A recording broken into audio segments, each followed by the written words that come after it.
మన పెట్టుబడి మన పిల్లల భవిష్యత్తు కోసమే కదా. మీ పెట్టుబడికి నమ్మకమైన వేదిక శ్రీ వాసవి ప్రాజెక్ట్స్.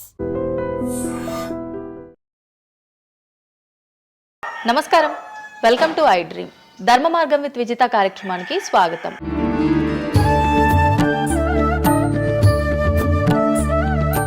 ప్రస్తుతం మనతో పాటు ఉన్నారు ప్రముఖ జ్యోతిష్యులు వేణుస్వామి గారు. ఇప్పుడు వారితో మాట్లాడి మరిన్ని విషయాలు తెలుసుకుందాం. ముఖ్యంగా మనకెన్నో సందేహాలు ఉంటూ ఉంటాయి, వాటి గురించి అడిగి తెలుసుకునే ప్రయత్నం చేద్దాం. నమస్కారం అండి. నమస్తే తల్లి. ఓం నమో వెంకటేశాయ. వెంకటాద్రి సంస్థానం బ్రహ్మాండే నాశకించిన వెంకటేశ సమోదేవో నా భూతో నా భవిష్యతి. ఇప్పటి వరకు కూడా రకరకాల విపత్తులు అయితే మనం చూసాం. గత ఉగాది మన కొత్త సంవత్సరం నుంచి కూడా ఇప్పటి వరకు చాలా విపత్తులు చూసినాం. అంటే పంచభూతాల్లో ఒక్కొక్కటి ఒక్కొక్క ప్రళయంగా, అగ్ని ద్వారా కావచ్చు, గాలి ద్వారా కావచ్చు, రకరకాలుగా. ఇప్పుడు ఈ గ్రహాల మార్పుల వల్ల ఏవో రాబోతున్నాయని, మొన్న రీసెంట్గా బ్రహ్మంగారి ఇల్లు కూలింది అని, అంటే ఎక్కడ ఏ మూలన ఏం జరిగినా కూడా దాన్ని ప్రతి ఒక్కదానికి లింక్ చేసి దానివల్ల ఏదో దుష్ప్రభావాలు రాబోతున్నాయి, దీనివల్ల ఇబ్బందులు పడబోతున్నారని చెప్పి చెప్తున్నారు. మరి ఈ 2026 మనమైతే ఉగాది నుంచి చూసుకుంటాం, కానీ ఆంగ్ల నూతన సంవత్సరం రాబోతోంది. దీని ద్వారా మనకు ఉగాది వరకు ఈ మధ్య కాలంలో ఎలా ఉండబోతోంది, గ్రహాలు రాశుల పరంగా చూసుకుంటే, పంచభూతాల పరంగా చూసుకుంటే, తర్వాత మనకి సంవత్సరం మారిన తర్వాత ఎలా ఉండబోతోంది. 20 నిమిషాలు ఆడుకుందామనే ప్రయత్నం చేసిన నీకు ఇప్పుడు చిన్న ఫినిషింగ్ టచ్ ఇస్తా. అసలు నువ్వు జనవరి 1కు ముందు నా దగ్గరికి ఇంటర్వ్యూకి ఎందుకు వచ్చినావు? ఎందుకు రావు? ఉగాది కదా నువ్వు రావాలి. ఉగాదిది సపరేట్, అప్పుడు కొత్త పంచాంగం దృష్ట్యా ఇది సపరేట్. క్వశ్చన్ లేదు. ఎందుకని? తప్పు. దీనికి ఆన్సర్ చెప్పినాకనే ముందరకు పోవాలి మనం. ఉగాది 2026 మార్చి 19 నాడు శ్రీ పరాభవన సంవత్సరం వస్తుంది. దానికి కదా మనం పంచాంగం తీసుకోవాలి. నేను ఎందుకు ముందుగా వచ్చానంటే నేను దానికి ఆన్సర్ చెప్తా. మీరు ఎట్లాగో బిజీ పూజల్లో, మళ్ళీ నాకు అవకాశం దొరుకుతుందో లేదో తెలియదు. కాదు కాంపిటీషన్ జీవితములో నిన్ను నువ్వు నిలబెట్టుకోవడానికి కొత్తదనాన్ని ఎంచుకొని నిన్ను నమ్ముకున్నటువంటి ఓనర్కు నీ పూర్తి కర్త కర్మ క్రియ నీ రిజల్ట్ను ఇవ్వడానికి నువ్వు చేస్తున్నటువంటి ఒక ప్రయత్నం, నిన్ను నువ్వు జనాల్లో కొత్తగా ప్రొజెక్ట్ చేసుకోవడానికి చేస్తున్నటువంటి ప్రయత్నం. అదే ప్రయత్నం వేణుస్వామి చేసిండు కామాఖ్య విషయంలో. అమ్మా ఇట్లొచ్చారా? అర్థమైందా? కాబట్టి జనాల్లో కొత్తదానంలో కొత్తగా వస్తే నువ్వు గదే యాంకరింగ్ నేర్చుకున్నావు, గాయన గదే అడ్వకేట్ చదువుకుండు, గా టీవీ ఛానల్ గదే చేసింది. మరి గా టీవీ ఛానల్ ఏమో ప్రైమ్ టైం స్లాట్ 2 లక్షలు ఎట్లా పోతుంది? పనికి వాళ్ళ చిన్న ఛానల్ 2000 ఎందుకు పోతుంది అంటే, వాళ్ళు కష్టపడడానికి వాళ్ళు చేసిన స్టింగ్ ఆపరేషన్లు కావచ్చు, వాళ్ళు జీవితాన్ని నాశనం చేసిన విధానం కావచ్చు, వాళ్ళకి ఆ పేరు వచ్చింది. సో అట్లనే వేణుస్వామి కష్టపడి ఈ స్థాయికి రావడానికి వేణుస్వామికి అంటూ ఒక బ్రాండ్ ఉన్నది. సో రెండవది, ఇదే సంవత్సరం ఇదే ఛానల్లో 2025 శివ అనే ఒక యాంకర్ కు నేను ఇంటర్వ్యూ ఇచ్చిన. అందులో చాలా విషయాలు చెప్పిన. ఏమేం చెప్పిన? ఈ సంవత్సరము రైలు ప్రమాదాలు ఎక్కువ అని చెప్పిన, విమాన ప్రమాదాలు ఎక్కువ అని చెప్పిన. చెప్పంగా వెనకకించి వచ్చి వీరికి పని పాట లేదు, వీడు పొద్దుగాలు లేస్తే ఇటువే మాట్లాడతాడు అని తిట్టిరు నన్ను. మరి అయినప్పుడు ఒక్కడన్నా పెట్టడేంద్రా? పెట్టాలే కదా. ఎందుకు పెట్టారు అంటే, చివరికి జ్యోతిష్యం చెప్పుకునే స్వేచ్ఛ కూడా మా బొందకు లేకుండా చేసిరు. జ్యోతిష్యంలో అరే ఇప్పుడు నా సొంత కవిత్వం కాదు, ఎవరిని అడిగినా చెప్తారు. ఈ సంవత్సరం గురువు అధిపతి కమాండర్ కేతువు అన్ని క్లియర్గా ఉన్నాయి. కేతువు అంటే మోక్షకారకుడు, భక్తికారకుడు. ఈ సంవత్సరం 2026లో ఎక్కడైతే జనాలు గుమిగూడు ఉంటారో అక్కడ ప్రాబ్లమ్స్ వస్తాయి. అది రేపు జరగబోయేటువంటి పుష్కరాలు కావచ్చు, రేపు జరగబోయే సమ్మక్క సారక్క పండగ కావచ్చు, లేకపోతే దేవాలయాల్లో ముక్కోటి ఏకాదశి కావచ్చు, ఎక్కడైతే భక్తి భావం ఉంటుందో అక్కడ చాలా పెద్ద పెను ప్రమాదాలు సంచలనాలు జరుగుతాయని శాస్త్రం చెప్తుంది. శాస్త్రం చెప్పినప్పుడు ఆ శాస్త్రాన్ని వేణుస్వామి చెప్తున్నాడు. దీన్ని కూడా తప్పు తీసుకుపోయి వేణుస్వామి ఏలినాడు శని నడుస్తుంది మేషరాశికి, మేషరాశి బాగుండదు అని చెప్పాలి, కానీ మేషరాశి సూపర్ స్టార్లు అవుతారని నేనెందుకు చెప్తా అంటే, అక్కడ చూసిన వేణుస్వామి మన ఒక ఆమె నేను మీనరాశి బాగాలేదంటే మీనరాశికి బాగాలేదని చెప్తున్నా వేణుస్వామి ఎక్కడ ఎప్పుడు వేణుస్వామి అని ఇట్లా ఊతుంది, ఇట్లనే ఊతుంది ఆమె, ఇట్లనే అంటుంది వేణుస్వామి చెప్పిండు అని తిట్టింది. నువ్వు నమ్మవమ్మా, ఆమె అమెరికా నుండి పంచుప్రభాకర్ అని ఒక ఆయన ఉంటాడు, ఆయన తిట్టిండమ్మా ఆ బూతులు భగవంతా, నేనైతే తెల్లారి చచ్చిపోతుండే. అంటే వాళ్ళిద్దరికి ఫైటింగ్ జరిగి గదే మీనరాశి అని చెప్తున్నాను నేను. ఆమె మీనరాశి అంట, గదే మీనరాశి అంటున్నాను. అంటే నేను చెప్పేది అదే. నేను చెప్పేది ఫస్ట్ శనీశ్వరుడు కాదు, శనేశ్వరుడు. శనీశ్వరుడు అని ఎందుకు వచ్చింది అంటే, ఒకరోజు శని శంకరుడు ఇద్దరు కలిసినప్పుడు శంకరుడు శనిని అడుగుతాడు, ఏందా నేను చూస్తే పెద్ద అందరు భయపడుతున్నారు, చాలా పెద్ద పెద్ద వాళ్ళు భయపడుతున్నారు, నువ్వు తోపు తురుమట కదా అంటాడు. అంటే నేను తోపు తురుమా కాదా, రేపు చెప్తా నీ సంగతి అంటాడు. ఎవరు? శని ఈశ్వరుని అంటాడు. అంటే ఏంది అంటే, రేపు నీ టైం వచ్చింది, నీ సంగతి ఏందో చెప్తా అంటాడు. అంటే తెల్లవారి పొద్దున సూర్యోదయానికి శంకరుడు పోయి ఒక చెట్టు తొర్రలో దాచుకొని సాయంత్రం సూర్యాస్తమయం వరకు చెట్టు తొర్రలోనే ఉంటాడు, ఉండి బయటకు వస్తాడు. బయటకు వచ్చిన తర్వాత శని ఎదురుపడితే నన్నేమో చేస్తా అన్నావు కదా, ఏం చేసినావు అంటాడు.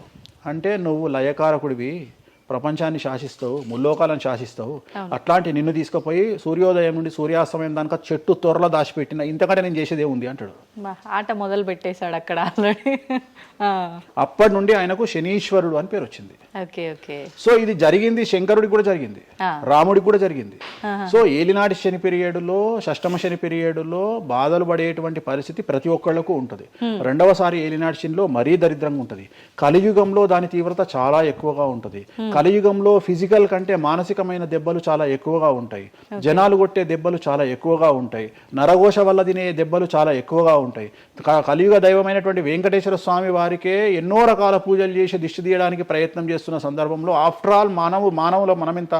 సో మన మీద ఎన్నో రకాల దుష్ప్రయోగాలు ఉంటాయి, ఎన్నో రకాల నరఘోషలు ఉంటాయి. సో ఇవన్నీ జనాలకు తెలియజేయాల్సిన బాధ్యత ఒరిజినల్ పండితుడిగా, ఒరిజినల్ జ్యోతిష్కుడిగా నా మీద ఉంది. సో సొంత కవిత్వము జనాలకు పాజిటివ్గా చెప్పడానికి నేనేమి ఏమో అంటారు కదా, వ్యక్తిగత ఏదో అంటారు వాళ్ళను, వ్యక్తిగతంగా కౌన్సిలింగ్ ఇచ్చేటువంటి వాడిని కాదు నేను. సో నేను శాస్త్రం ఏం చెప్పిందో నేను దాన్ని మాత్రమే జనాలకు చెప్పడానికి నేను ఇక్కడ ఉన్నా. అంతేగాని క్యాన్సర్ వచ్చిన పట్టుకొని నీకు ఏం లేదు అని చెప్పి వాడిని ఇంటికి పంపించి 2 రోజుల తర్వాత సచ్చేటట్టు చేసేటువంటి నీచుడిని నేను కాదు. క్యాన్సర్ వస్తే క్యాన్సర్ వచ్చింది, ధైర్యంగా బతుకు, ఇంకా బతుకు, నీ కోరికలు తీర్చుకో, అన్ని కోరికలు తీసుకొని సావు అని చెప్తా. రెండవది, అన్ని తిని 60 ఏళ్ళు పోతే ఏం తినకుండా 80 ఏళ్ళు బతికితే లాభం లేదు. సో కలియుగంలో ఇవన్నీ సమస్యలు చాలా తీవ్రంగా ఉంటాయి. భార్యాభర్త కారులో పోతే పక్కింటోడు ఏడిస్తొస్తాడు, మంచి కారు కొనుక్కుంటే ఏడిస్తొస్తాడు, ఒక పిల్లగాడు మంచి ఉత్తీర్ణత శాతంలో పాస్ అయితే ఏడిస్తొస్తారు, మంచి ఉద్యోగం వస్తే ఏడిస్తొస్తారు, ఒక పొలిటికల్ బాగుంటే సస్తాడు, ఒక యాంకర్కు డబ్బులు వస్తే సస్తాడు. సో ప్రతి దగ్గర ఏడుపు ఏడుపు ఏడుపు, జలసు అనేటువంటిది రాజ్యమేలుతున్నటువంటి సందర్భంలో తెలుగు రాష్ట్రాలలో అది పీక్ స్థాయిలో ఉండేటువంటి పరిస్థితులలో నిజాలు చెప్పి జనాలని భయానికి దూరంగా ఉంచాల్సినటువంటి బాధ్యత నాది, జరగబోయే నష్టం నుండి కాపాడాల్సినటువంటి బాధ్యత నాది అని ఇంతమంది రాళ్ళేసినా, ఇంత చెండాల పనులు చేసినా, వ్యక్తిగతంగా నన్ను విమర్శలు చేసినా నేను ఎవరిని వ్యక్తిగతంగా విమర్శించడం లేదు. ఎందుకంటే ప్రతి ఒక్కడి ముడి కింద ఖచ్చితంగా సమస్యలు ఉంటాయి. ఈ శుద్ధపూస ఎవడూ కాదు. నాకంటూ నెల రోజులు పక్కకు తీస్తే ఒక్కొక్కటి జాతకాలు చెప్పగలుగుతా అందరివి. నేను వాటి జోలికి బోదలుచుకోవట్లేదు. శాస్త్రం ఏం చెప్పిందో శాస్త్ర ప్రామాణికంగా నేను జనాలకు తెలియజేయాలని కోరుకుంటున్నా. సో లాస్ట్ ఇయర్ ఎట్లా జరుగుతుందో 2025లో అనుభవించిన కష్టం కంటే 2026 ఎక్కువ, 2026 కంటే 27 ఎక్కువ, 27 కంటే 28 ఎక్కువ. 2025 నుండి 28 వరకు సమాజంలో ప్రకృతిలో జరిగే సంఘటనల తీవ్రత చాలా ఎక్కువగా ఉండబోతా ఉంది. ప్రకృతి పరంగా, సామాజికంగా, అగ్ని ప్రమాదాల పరంగా, వాహన ప్రయాణాల ప్రమాదంగా చాలా రకాల సమస్యలు ఈ సంవత్సరం ఉండబోతున్నాయి. ఓకే, రాశుల పరంగా ఎలా ఉంటుందండి? సో ఈ సంవత్సరము ఫస్ట్ రాశుల కంటే ముందు మనం మాట్లాడుకోవాల్సింది ఏంటి అంటే, ఈ సంవత్సరము రైలు ప్రమాదాలు, అగ్ని ప్రమాదాలు, వాహన ప్రమాదాలు, అలాగే జన సమీకరణలు ఉన్న చోట, భక్తులు గుమిగూడే చోట, జన సాంద్రత ఉన్న చోట, అది సినిమా థియేటర్లు అవ్వచ్చు, భక్తికి సంబంధించిన ఏరియా అవ్వచ్చు, సో మార్కెట్లు అవ్వచ్చు, మాల్స్ అవ్వచ్చు, వాటిల్లో పెను సంచలనాలు ఈ సంవత్సరం జరిగే అవకాశాలు ఉన్నాయి. ఆర్థిక నష్టము అంటే ఆస్తి నష్టము, జన నష్టము ఉండేటువంటి అవకాశాలు ఉన్నాయి. కాబట్టి జనాలకు చెప్పే విషయం ఏంటంటే, భక్తి పేరుతో జనాలు లేనటువంటి ప్లేస్కి వెళ్ళండి. ముక్కోటి ఉంది, ఖాళీగా ఉన్న వెంకటేశ్వర స్వామి గుడికి వెళ్ళండి హ్యాపీగా. ఆ దేవుడికి డబ్బులు ఇచ్చిన వాళ్ళు అవుతారు, పంతులకు డబ్బులు ఇచ్చిన వాళ్ళు అవుతారు, గుడికి 4 రూపాయలు ఇచ్చిన వాళ్ళు అవుతారు. అట్లనే జనాలు లేనటువంటి ప్లేసుల్లో పుష్కరాలకు వెళ్ళండి ఈ సంవత్సరము. సో జన సాంద్రత ఉన్నటువంటి ప్రదేశాలను ఈ సంవత్సరం అవాయిడ్ చేయడానికి ప్రయత్నం చేయండి. సో టూర్లు మ్యాక్సిమం అవాయిడ్ చేయండి. ఈ సంవత్సరము లోయ ప్రాంతాలలో, కొండ ప్రాంతాలలో, నదీ పరివాహక ప్రాంతాలలో పెను సంచలనాలు నమోదయ్యే అవకాశం ఉంది. టూరిస్టు ప్రాంతాలలో కూడా ప్రాబ్లమ్స్ ఉంటాయి. ఈ సంవత్సరం భారతదేశంలో కొన్ని ప్రదేశాల్లో మత కల్లోలాలు రేగేటువంటి అవకాశం కనిపిస్తూ ఉంది, కర్ఫ్యూ విధించేటువంటి అవకాశం కనిపిస్తూ ఉంది. సో ఇవన్నీ కూడా ఈ సంవత్సరం చాలా తీవ్రంగా ఉండబోతా ఉన్నాయి. సో జాగ్రత్తలు వహిస్తే మంచిది. ఓకే, ఇప్పుడు అంటే ఇవి ఎవరికి, అంటే ఏదైనా గ్రహాల్లో మార్పులు ఉన్న వాళ్ళకా, లేదంటే అంటే ఇదంతా మనం ప్రకృతి పరంగా చెప్పాలి. ప్రకృతి పరంగా దాంట్లో ఎవరు ఉంటారు అంటే, చనిపోయే వాళ్ళని తీసుకుంటే ఆ బాధితులు ఎవరైతే ఉంటారో వాళ్ళ జాతకంలో ఏలినాటి శనో, షష్టమ స్థానంలో శనో, వ్యయ గురువో ఉంటాడు. సో మనం వాళ్ళే అని చెప్పలేం కదా, అక్కడికి పోయిన వాళ్ళల్లో వాళ్ళు ఉంటారు. ఎవడైతే నష్టజాతకుడు ఉంటాడో వాడికి ఆ ఇన్సిడెంట్ జరుగుతుంది. సో ఇది ఓవరాల్ గా సంవత్సర ప్రిడిక్షన్ అంటారు. సో రాబోతున్నటువంటి సంవత్సరం పేరు కూడా చాలా చాలా చాలా కాంట్రవర్షియల్ నేమ్, పరాభవనామ సంవత్సరము. పరాభవము అంటే ఓటమి, అవమానముతో కూడిన ఓటమి అని అర్థం. పరాభవము దుర్యోధనుడికి మయసభలో జరిగినది పరాభవము. సో అలాంటి పరాభవము ఎవరికి జరుగుతుంది అంటే ఎవరి జాతకంలోనైతే ఏలినాటి శని ఉందో, 6వ స్థానంలో శని ఉన్నాడో, 8వ స్థానంలో శని ఉన్నాడో, 12వ స్థానంలో గురువు ఉన్నాడో వాళ్లకు ఈ సంవత్సరం సంచలనాలు ఉండబోతా ఉన్నాయి. అది మేషరాశి కావచ్చు, మీనరాశి కావచ్చు, సింహరాశి కావచ్చు. సో ఇలాంటి వారికి ఈ సంవత్సరం పెను సంచలనాలు ఉండేటువంటి అవకాశాలు ప్రస్ఫుటంగా కనిపిస్తా ఉన్నాయి. సో ఇది ఓవరాల్గా సంవత్సర ఫలితము. ఇక 12 రాశులకు సంబంధించి ముందుగా మేషరాశి కనుక తీసుకున్నట్లయితే, మేషరాశికి ఈ సంవత్సరము ఏలినాటి శని నడుస్తూ ఉంది. సో ఏలినాటి శని ఒక పక్క గురువు బాగాలేడు, ఒక పక్క రాహు బాగాలేడు, ఒక పక్క కేతు బాగాలేడు. సో ఇలాంటి సందర్భంలో పెను సంచలనాలకు కారణభూతమయ్యేటువంటి అవకాశం ఉంది. సో విద్యార్థులకు ఉత్తీర్ణత శాతం తగ్గుతుంది, కోరుకున్న ప్లేస్మెంట్స్ రావు, వీసా రిజెక్ట్ అయ్యే అవకాశం ఉంది. ఉద్యోగస్తులకు పై అధికారుల వల్ల సమస్యలు ఉంటాయి, ప్రమోషన్లు ఆగిపోతాయి. సో బదిలీలు చాలా దూరంగా బదిలీలు అయ్యే అవకాశం కనిపిస్తూ ఉంది. రాజకీయ నాయకులకు ఫెయిల్యూర్స్ కనిపిస్తూ ఉన్నాయి, ఉన్న పదవులు కోల్పోయే అవకాశం కనిపిస్తుంది, ఎన్నికలలో ఓటమి కనిపిస్తూ ఉంది. రైతులకు మొదటి పంట కంటే రెండవ పంట బాగుండే అవకాశం ఉంది. కళాకారులకు, క్రీడాకారులకు అవకాశాలు తగ్గిపోయి ఆదాయం తగ్గిపోయే అవకాశం ఉంది. స్త్రీలకు సంబంధించి భర్తల మధ్యన గొడవలు అయ్యే అవకాశం ఉంది. అలాగే వ్యాపారస్తులకు, బ్యూరోక్రాట్లకు ఈ సంవత్సరం ఏసీబీ, సిబిఐ, సిఐడి లాంటి కేసులు లేదా ఈడీ కేసులు కనిపిస్తూ ఉన్నాయి. ఈ సంవత్సరం ఓవరాల్గా మేషరాశి వాళ్ళని తీసుకుంటే న్యాయపరమైన ఇబ్బందులు, ఆర్థికపరమైన ఇబ్బందులు, ఆరోగ్యపరమైన ఇబ్బందులు, తండ్రికి సంబంధించిన అపమృత్యు గండము, అలాగే న్యాయపరమైన చిక్కులు, వాహన ప్రమాదాలు, భార్యాభర్తల మధ్యన గొడవలు, ఇవన్నీ మేషరాశి వారికి కనిపిస్తూ ఉన్నాయి. మరి ఏం చేసుకోవాలా అంటే, తిరునల్లా శనీశ్వర ఆలయంలో ప్రత్యేకమైన శని పూజ నిర్వహించుకోవడంతో పాటు నలుపు రంగు దుస్తులకు దూరంగా ఉండడము, నలుపు చెప్పులు, నలుపు వాహనాలకు దూరంగా ఉండడము, లెదర్ వస్తువులకు దూరంగా ఉండడము, నలుపు లెదర్ వస్తువులకు దూరంగా ఉండడం వల్ల సమస్యల నుండి గట్టెక్కుతారు. ఏడాదంతా వీటికి దూరంగా ఉండాలి. మరి తర్వాత నెక్స్ట్ వృషభ రాశి. సో వృషభ రాశి వారికి ఈ సంవత్సరం 100కు ఇంచుమించుగా 75% అనుకూలంగా ఉంది. రాహువు, కేతువు, గురువు, శని అనుకూలత కనిపిస్తూ ఉంది. చాలా బాగుండబోతా ఉంది. ఈ సంవత్సరం మే నుండి విపరీతమైన రాజయోగం పట్టబోతా ఉంది. చాలా అనుకూలంగా ఉంది. విద్యార్థులకు ఉత్తీర్ణత శాతం ఉంటుంది. స్త్రీలకు అనుకూలమైన ఫలితాలు ఉంటాయి. స్త్రీలకు మీ ఇంట్లో కమాండింగ్ అంతా మీదే ఉంటుంది. రాజకీయ నాయకులకు ఎన్నికలలో విజయాలు సాధిస్తారు. డబ్బులు ఎక్కువ ఖర్చైనా విజయాలు సాధిస్తారు. అలాగే రైతులకు 2 పంటల దిగుబడి, రాబడి బాగుంటుంది. విద్యార్థులకు కోరుకున్న ప్రదేశాల్లో సీట్లు వస్తాయి. ఉత్తీర్ణత శాతం పెరుగుతుంది. అవివాహితులకు వివాహ యోగ సూచనలు కనిపిస్తున్నాయి. సంతానం లేని వారికి సంతాన యోగం కనిపిస్తూ ఉంది. వ్యాపారస్తులకు, అన్ని రంగాల వ్యాపారస్తులకు అనుకూలమైన ఫలితాలు ఉండబోతా ఉన్నాయి. క్రీడాకారులకు, కళాకారులకు అవకాశాలు, ఆదాయము పెరుగుతాయి. ఓవరాల్గా ఈ సంవత్సరం పూర్తి స్థాయిలో మీకు ఎటువంటి సమస్యలు కనిపించడం లేదు. చాలా బాగుంది కాబట్టి మీకు ఎటువంటి రెమెడీస్ అవసరం లేదు. వీలైతే సోమవారం నాడు శివాలయంలో రుద్రాభిషేకాన్ని నిర్వహించుకోండి. సో నెక్స్ట్ మిథున రాశి. ఈ సంవత్సరం ఏదైనా రాశి 100కు 110% అనుకూలంగా ఉంది అంటే మిథున రాశి. సో గురువు, రాహువు, కేతువు అన్ని గ్రహాలు అనుకూలంగా ఉన్నాయి. పట్టిందల్లా బంగారంగా ఉంటుంది. గురువు అతిచారం వల్ల మీ జాతకం చాలా బాగుండబోతా ఉంది. గత 10 సంవత్సరాల నుండి మీరు పడుతున్నటువంటి కష్టాలన్నీ తొలగిపోయే అవకాశాలు కనిపిస్తూ ఉన్నాయి.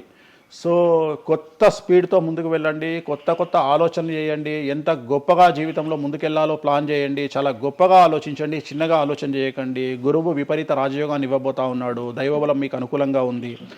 గురుబలం మీకు అనుకూలంగా ఉంది. శనిబలం మీకు అనుకూలంగా ఉంది. కాబట్టి కొత్త వ్యాపారాలు ప్రారంభించండి. విపరీతమైనటువంటి చాలా గొప్పగా కలలు కనండి. ఆ కలలను సాకారం చేసుకునే దిశగా ప్రయాణం చేయండి. విద్యార్థులకు అనుకూలంగా ఉంది. ఉద్యోగస్తులకు అనుకూలంగా ఉంది. వ్యాపారస్తులకు అనుకూలంగా ఉంది. రైతులకు 2 పంటలు అనుకూలంగా ఉంది. సో ప్రతి వాళ్ళు చెరువులు, తర్వాత చేపల చెరువులు, రొయ్యల చెరువులు పండించే వాళ్ళకు అనుకూలంగా ఉంది. పౌల్ట్రీ ఫామ్ వాళ్ళకు అనుకూలంగా ఉంది. రాజకీయ రంగం వారికి అనుకూలంగా ప్రజల్లో మంచి మార్పులు కనిపిస్తూ ఉన్నాయి. స్త్రీలకు మీదే కమాండింగ్గా ఉంటుంది. కుటుంబంలో మీరు ఏం చెప్తే అది జరిగేటువంటి అవకాశాలు కనిపిస్తూ ఉన్నాయి. సో మిథున రాశి వారికి పూర్తి స్థాయిలో అనుకూలంగా ఉంది. ఎటువంటి రెమెడీస్, ఎటువంటి పూజలు అవసరం లేదు. అద్భుతమైతే వీళ్ళది. నెక్స్ట్ కర్కాటక రాశి. సో నెక్స్ట్ కర్కాటక రాశి. సో కర్కాటక రాశి వారికి కూడా ఇంచుమించు 90% అనుకూలంగా ఉంది. కాకపోతే ఇక్కడ ఉన్న సమస్య ఏంటి అంటే మే వరకు 2026 మే వరకు కొద్దిగా వీళ్ళకు గురువు 12వ ఇంట్లో ఉన్నాడు కాబట్టి కాళ్ళు చేతులు విరిగే అవకాశం ఉంది, దెబ్బలు తగిలించుకునే అవకాశం కనిపిస్తూ ఉంది. జాగ్రత్తగా ఉండండి. సాధ్యమైనంత వరకు yellow colour, lemon yellow colour దుస్తులు ధరించే ప్రయత్నం చేయండి. చాలా అనుకూలంగా ఉండబోతా ఉంది. రాజకీయ రంగంలో ఉండే వాళ్లకు విపరీతమైనటువంటి విజయాలు సిద్ధిస్తాయి. జనాల్లో అనుకూలమైన వాతావరణం ఉంటుంది. వ్యాపారస్తులకు విశేషించి అనుకూలంగా ఉంటుంది. విద్యార్థులకు అనుకూలంగా ఉంటుంది. అలాగే రైతులకు అనుకూలంగా ఉంటుంది. కళాకారులకు, క్రీడాకారులకు మరీ అనుకూలంగా ఉంటుంది. కాకపోతే ఓవరాల్గా కర్కాటక రాశి వారికి ఈ సంవత్సరం కొద్దిగా శత్రువుల యొక్క బెడద ఒక 10% కనిపిస్తూ ఉంది. కానీ శత్రువులను పట్టించుకోకండి. శని బలం వల్ల వాళ్ళు ఎంత ప్రయత్నాలు చేసినా, రాహు బలం వల్ల వాళ్ళు ఎంత ప్రయత్నాలు చేసినా మిమ్మల్ని ఎవరు ఏమీ చేయలేరు. సో మీరు చేయాల్సింది ప్రతి గురువారం నాడు లెమన్ ఎల్లో దుస్తులు ధరించే ప్రయత్నం చేయండి. అలాగే శ్రీకాళహస్తిలో గురు దక్షిణామూర్తి వద్ద గురువారం నాడు గురుహోరలో గురువుకు అంటే దక్షిణామూర్తికి అష్టోత్తర పూజ చేయించుకోండి. అలాగే పసుపు రంగు పువ్వు ఏదైనా ఉంటే అక్కడ నుండి తెచ్చుకొని ఇంట్లో పెట్టుకోండి. మీకు అనుకూలమైన ఫలితాలు ఉంటాయి. అంటే శని వీళ్ళకి ఫేవర్గా ఉన్నాడా? అంటే శని వీళ్ళకి చాలా ఫేవర్గా ఉన్నాడు. రాహు ఫేవర్గా ఉన్నాడు. కేతు ఫేవర్గా ఉన్నాడు. మే నుండి గురువు కూడా ఫేవర్గా ఉంటాడు. అది ఉన్న చిన్న చిన్న ఇబ్బందులకు కూడా ఏమైనా దానాలు అలాంటివి అదే మనం చెప్పినాం. ఎందుకు గురువు లెమన్ ఎల్లో కలర్ గురువుకు దక్షిణామూర్తి సరిపోతుంది. ఇంకా అవసరం లేదు, దానాలు అవసరం లేదు. మరి తదుపరి రాశి సో నెక్స్ట్ సింహరాశి. సింహరాశికి ఈ సంవత్సరం అష్టమ శని నడుస్తూ ఉంది. గురువు వ్యతిరేకమైన ఫలితాలు. రాహు కేతువు చాలా నెగిటివ్గా ఉన్నారు. సో ఇంచుమించుగా 4 గ్రహాలు వ్యతిరేకమైన దిశలో ఉన్నాయి. అష్టమ శని అంటే తల్లికి ఆరోగ్యపరమైన ఇబ్బందులు ఉంటాయి, మానసికమైన ఇబ్బందులు ఉంటాయి, శారీరకమైనటువంటి అనారోగ్య సమస్యలు ఉంటాయి. అలాగే ఆర్థికపరమైన ఇబ్బందులు, న్యాయపరమైన చికాకులు ఉంటాయి. జాగ్రత్తగా ఉండండి. నలుపు రంగు దుస్తులకు దూరంగా ఉండండి. విద్యార్థులకు సమస్యలు, ఉద్యోగస్తులకు సమస్యలు, వ్యాపారస్తులకు సమస్యలు, ఈడీ కేసులు, పోలీస్ కేసులు, బ్యూరోక్రాట్స్కు సిబిఐ కేసులు, రైతులకు పంటల దిగుబడిలో నష్టము, కళాకారులకు, క్రీడాకారులకు వాళ్ళ అవకాశాలను ఇతరులు దక్కించుకునేటువంటి అవకాశం కనిపిస్తూ ఉంది. స్త్రీలకు భార్యాభర్తల మధ్యన గొడవలు. సో ఓవరాల్గా సింహరాశి వారికి ఏ రంగంలో వారైనా సమస్యలు కనిపిస్తూ ఉన్నాయి. అష్టమ శని ప్రభావం కనిపిస్తూ ఉంది కాబట్టి నలుపు రంగు దుస్తులకు దూరంగా ఉండండి. తీరు నల్లార్ శనీశ్వర ఆలయంలో ప్రత్యేకమైన శని పూజను నిర్వహించుకోవడం ద్వారా సమస్యల నుండి గట్టెక్కుతారు. ఓకే. సో నెక్స్ట్ కన్యారాశి. ఈ సంవత్సరం కన్యారాశి వారికి ఇంచుమించు 75% అనుకూలంగా ఉండబోతా ఉంది. శని, అలాగే కుజుడు, రాహువు, కేతువు, గురువు అనుకూలతల వల్ల చాలా చాలా అనుకూలంగా ఉండబోతా ఉంది. ఒకే ఒక్క సమస్య ఈ సంవత్సరం ఉండేది, భార్యాభర్తల మధ్యన ఈగోలు కానీ క్లాషెస్ కానీ వచ్చే అవకాశం ఉంది. సో కాంప్రమైజ్ అవ్వడానికి ప్రయత్నించండి. భార్య దగ్గర భర్త, భర్త దగ్గర భార్య, కాంప్రమైజ్ అవ్వండి. ఈగోలకు పోవద్దు, జెలస్లకు పోవద్దు. ఆర్థికపరమైన అంశాల్లో జాగ్రత్తగా ఉండండి. విద్యార్థులకు అనుకూలత కనిపిస్తూ ఉంది. రాజకీయ నాయకులకు అనుకూలత కనిపిస్తూ ఉంది. వ్యాపారస్తులకు, కళాకారులకు, క్రీడాకారులకు విశేషమైన యోగం లభించబోతూ ఉంది. న్యాయస్థానాల్లో పనిచేసే వాళ్లకు, న్యాయ సంబంధమైన వృత్తిలో ఉండే వాళ్లకు అనుకూలమైన ఫలితాలు ఉండబోతూ ఉన్నాయి. స్త్రీలకు విశేషించి అనుకూలంగా ఉండబోతూ ఉంది. సో ఈ సంవత్సరం కన్యారాశి వారికి పూర్తిగా అనుకూలమైనటువంటి ఫలితాలు కనిపిస్తూ ఉన్నాయి. వీరు చేయాల్సినటువంటి రెమెడీ, సోమవారం నాడు రుద్రాభిషేకాన్ని శివాలయంలో నిర్వహించండి. సమస్యల నుండి గట్టెక్కుతారు. సో నెక్స్ట్ తులారాశి. తులారాశి వారికి షష్టమ స్థానంలో శని కనిపిస్తూ ఉన్నాడు. కాకపోతే గురువు విపరీత రాజయోగాన్ని ఇవ్వబోతా ఉన్నాడు. వీళ్ళకి గురు బలము మరియు దైవ బలం అనుకూలంగా ఉండడం వల్ల మీ జీవితాన్ని కొత్తగా ప్రొజెక్ట్ చేసుకునేటువంటి అవకాశం మీకు దేవుడు కల్పిస్తూ ఉన్నాడు. ముందుకు వెళ్ళే ప్రయత్నం చేయండి. చాలా కొత్తగా మిమ్మల్ని మీరు ఆవిష్కరించుకునే ప్రయత్నం చేయండి. మిమ్మల్ని మీరు కొత్తగా సమాజానికి చూపించుకోండి. దానివల్ల మీ ఆలోచనలు మార్చుకోండి. చాలా గొప్పగా థింక్ చేయండి. గొప్పగా కలలు కనండి. వాటిని సాకారం చేసుకోండి. గురువు అనుకూలంగా ఉన్నాడు. కాకపోతే కుటుంబంలో పెను సంచలనం జరిగే అవకాశం కనిపిస్తూ ఉంది. 6వ స్థానము భాగ్యానికి మరియు శత్రుత్వానికి కారకుడు కాబట్టి శని వల్ల సంచలనం జరిగే అవకాశం ఉంది. విద్యార్థులు, ఉద్యోగస్తులు, వ్యాపారస్తులు, కళాకారులు, క్రీడాకారులు, రైతులు, అలాగే రాజకీయ నాయకులు ఎవరైనా సరే వాళ్ళ జీవితంలో ఏదో ఒక పెను సంచలనం జరిగే అవకాశం కనిపిస్తూ ఉంది. నలుపు రంగు దుస్తులకు దూరంగా ఉండండి. తీరు నల్లార్ శనీశ్వర ఆలయంలో ప్రత్యేకమైన శని పూజ నిర్వహించడం ద్వారా సమస్యల నుండి బయటపడతారు. నెక్స్ట్ వృశ్చిక రాశి. వృశ్చిక రాశి వారికి అర్ధాష్టమ శని వెళ్ళిపోయింది. శని, గురువులు అనుకూలంగా ఉన్నారు. రాహు, కేతువులు అనుకూలంగా ఉన్నారు. కళాకారులు, క్రీడాకారులు, ఉద్యోగస్తులు, విద్యార్థులు, వ్యాపారస్తులు, రైతులు, రాజకీయ నాయకులు, స్త్రీలు, అన్ని రంగాల వారికి పూర్తిగా 100కి 100% అనుకూలంగా ఉన్నటువంటి రాశి వృశ్చిక రాశి. పూర్తి స్థాయిలో విశాఖ 4, అనురాధ 1, 2, 3, 4, జ్యేష్ఠ 1, 2, 3, 4, 9 పాదాల వారికి విశేషించి రాజయోగంగా భావించాల్సి ఉంటుంది. మే వరకు విపరీత రాజయోగం కనిపిస్తూ ఉంది. మే తదుపరి కూడా అనుకూలమైన ఫలితాలను పొందుతారు. కాబట్టి వీరికి ఎటువంటి రెమెడీస్, ఎటువంటి పూజలు అవసరం లేదు. చాలా గొప్పగా కళలు కనండి, మీకున్నటువంటి కళలను సాకారం చేసుకోండి, మీకు ఎటువంటి రెమెడీస్ కూడా అవసరం లేదు. నెక్స్ట్ ధనుసు రాశి వారికి అర్ధాష్టమ శని నడుస్తూ ఉంది. అర్ధాష్టమ శని అనేటువంటిది డబ్బులను అధికంగా ఇచ్చి ఆ డబ్బుల ద్వారా సమస్యలు తెచ్చేటువంటి ఒక పరిస్థితి. అంటే డబ్బులు లేకపోతేనే సమస్యలు అంటారా, డబ్బులు ఉంటే కూడా సమస్యలు. డబ్బులు ఉన్నప్పుడు వాటిని మనం ఖర్చు చేసే విధానంలో సమస్యలు, వాటిని మనం ఎలా సమాజంలో ఖర్చు పెట్టబోతున్నామనే సమస్యలు ఏర్పడేటువంటి అవకాశం ఉంది. కాబట్టి మీరు ఇన్వెస్ట్మెంట్ చేయడంలో కానీ, అప్పులు ఇవ్వడంలో కానీ, ఎవరికైనా అప్పులు ఇవ్వడంలో కానీ, చిట్టీలు వేయడంలో కానీ, సహాయం చేయబోయేటప్పుడు కానీ జాగ్రత్తలు తీసుకోండి. ఎటువంటి పరిస్థితుల్లోనూ డబ్బులు ఎవరికి ఇవ్వవద్దు. సో ధనుస్సు రాశి వారికి డబ్బు పరంగా సమస్యలు ఏర్పడే అవకాశం ఉంది. రాక డబ్బులు వచ్చినాయి కాబట్టి తీసుకెళ్ళి వేరే వాళ్ళకి ఇచ్చి మోసపోయే అవకాశాలు కనిపిస్తూ ఉన్నాయి. ఈ ఒక్క విషయంలో ధనుసు రాశి వాళ్ళు జాగ్రత్తలు తీసుకుంటే విద్యార్థులకు, ఉద్యోగస్తులకు, కళాకారులకు, క్రీడాకారులకు, రాజకీయ నాయకులకు, స్త్రీలకు, వ్యాపారస్తులకు, రైతులకు, అన్ని రంగాల వారికి ఈ సంవత్సరం అనుకూలంగా ఉంటుంది. ఓన్లీ మీరు చేయాల్సిన రెమెడీ నలుపు రంగు దుస్తులకు దూరంగా ఉండండి. తిరునల్లార్ శనీశ్వర ఆలయంలో ప్రత్యేకమైన శని పూజ నిర్వహించడం ద్వారా సమస్యల నుండి గట్టెక్కుతారు. నెక్స్ట్ మకర రాశి వారికి ఈ సంవత్సరం చాలా అనుకూలంగా ఉంది. ఈ సంవత్సరం అండర్లైన్ చేయాల్సిన విషయం ఏమిటంటే మకర రాశి వారికి భార్యాభర్తల మధ్యన గ్యాప్ ఏర్పడేటువంటి అవకాశం ఉంది, గొడవలు వచ్చే అవకాశం ఉంది, ఈగోస్ వల్ల కానీ వేటి వల్ల అయినా సమస్యలు వచ్చే అవకాశం ఉంది. అది కాకుండా విద్యార్థులకు అనుకూలతలు ఉంటాయి, ఉద్యోగస్తులకు అనుకూలతలు ఉంటాయి, రైతులకు 2 పంటల దిగుబడి రాబడి ఉంటుంది. అలాగే రాజకీయ నాయకులకు సమాజంలో మంచి పేరు ప్రఖ్యాతులతో పాటు పదవులు సిద్ధిస్తాయి. రైతులకు 2 పంటల దిగుబడి రాబడి ఉంటుంది. వ్యాపారస్తులకు రూపాయికి 100 రూపాయల లాభం ఉంటుంది. స్త్రీలకు కోరుకున్నటువంటి ఫలితాలు ఉంటాయి. అన్ని రంగాల వారికి అనుకూలమైన ఫలితాలు మకర రాశి వారికి ఉండబోతా ఉన్నాయి. వీరు సోమవారం నాడు శివాలయంలో రుద్రాభిషేకం నిర్వహించుకున్నట్లయితే సమస్యల నుండి గట్టెక్కుతారు. సో నెక్స్ట్ కుంభరాశి వారికి ఏలినాడు శని చివరి అంకంలో ఉంది. చాలా సమస్యలు కనిపించబోతా ఉన్నాయి. కుటుంబంలో ఎవరిని తీసుకున్నా విద్యార్థులు, ఉద్యోగస్తులు, వ్యాపారస్తులు, కళాకారులు, క్రీడాకారులు, రాజకీయ నాయకులు, స్త్రీలు, ఉద్యోగస్తులు, బ్యూరోక్రాట్లు అందరికీ సమస్యలు ఉన్నాయి. వాహన ప్రమాదాలు, పోలీస్ కేసులు, కోర్టు కేసులు, ఆరోగ్యపరమైన ఇబ్బందులు, మానసికమైన ఇబ్బందులు, స్త్రీలకైతే థైరాయిడ్ సమస్యలు, పీసీఓడి సమస్యలు, గర్భసంచికి సంబంధించిన సమస్యలు, మానసికమైన ఇబ్బందులు బాధించే అవకాశం కనిపిస్తూ ఉంది. జాగ్రత్తగా ఉండండి. నలుపు రంగు దుస్తులకు దూరంగా ఉండండి. శనివార నియమాన్ని పాటించండి. సప్త శనివార వ్రతాన్ని పాటించండి. సప్త శనివార వ్రతం అంటే శనివారం నాడు శ్రీ వెంకటేశ్వర స్వామి వారికి సంబంధించినటువంటి వ్రతము. ఇది పుస్తకం మీకు మార్కెట్లో దొరుకుతుంది, తీసుకొచ్చుకొని 7 వారాల పాటు 7 శనివారాల పాటు చేయండి. సమస్యల నుండి గట్టెక్కుతారు. ఇక చివరిది లాస్ట్ది అనేటువంటిది మీనరాశి వారికి ఈ సంవత్సరం జన్మశని నడుస్తూ ఉంది. జన్మశని చాలా డేంజరస్గా ఉండబోతూ ఉంది. ఏ రంగంలో ఉండే వారికైనా ఈ సంవత్సరం సమస్యలు తప్పవు. ఆర్థికంగా, సామాజికంగా, న్యాయపరంగా, ఆరోగ్యపరంగా, వాహన ప్రమాదాలు అవ్వచ్చు, ఆర్థికపరమైన నష్టాలు అవ్వచ్చు, పోలీస్ కేసులు అవ్వచ్చు, ఇంట్లో తల్లిదండ్రులు ఒకళ్లకు ప్రాణగండాలు అవ్వచ్చు, భార్యాభర్తల మధ్యన గొడవలు అవ్వచ్చు. మరీ ముఖ్యంగా ఈ సంవత్సరం మీనరాశి జాతకులు ఉండేటువంటి ఇళ్లలో మగవాళ్లకు సంపాదన లేకుండా ఖాళీగా ఉండడం వల్ల ఆడవాళ్లు మాత్రమే సంపాదించి, ఆడవాళ్ల ఉద్యోగంతో డబ్బులు సంపాదించి, ఆడవాళ్ల అంటే భార్యల మీదనో, ఆడవాళ్ల కూతుళ్ళ మీదనో, తల్లి మీదనో బ్రతికేటువంటి పరిస్థితి మగవాళ్లకు ఉండే అవకాశం ఉంది. కాబట్టి ఈగోలను చంపుకోండి.